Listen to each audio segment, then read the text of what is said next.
Ipinamalas naman ng mga security forces ng Davao Region ang kanilang talento sa musika sa Musikalayaan 2024. Ang update niyan sa Sentro na Balita ni Julius Pacot live. Yes, Angelic, bilang bahagi ng 126 Independence Day celebration ng Pilipinas ay kasalukuyang ginaganap ang Musika Kalayaan 2024 dito sa isang mall sa Davao City.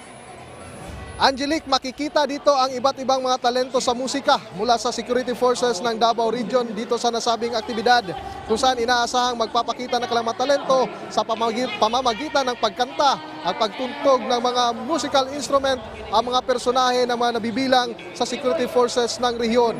Mula ito sa Philippine Army, Philippine National Police, Philippine Coast Guard, Bureau of Fire Protection, Philippine Navy at iba pa. Mga musika na may mensaheng nagpapaabot ng diwa ng kalayaan at makabayan ay naasang itutugtog ng nasabing aktibidad kung saan libre itong makikita ng mga mall goers dito sa lungsod ng Davao.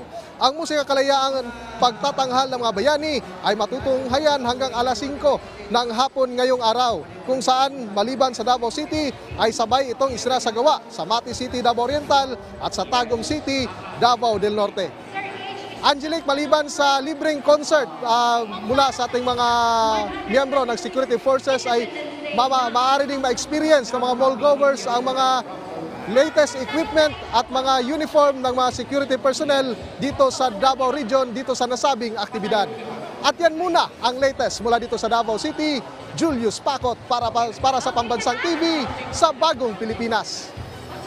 Alright, maraming salamat, Julius Pacot.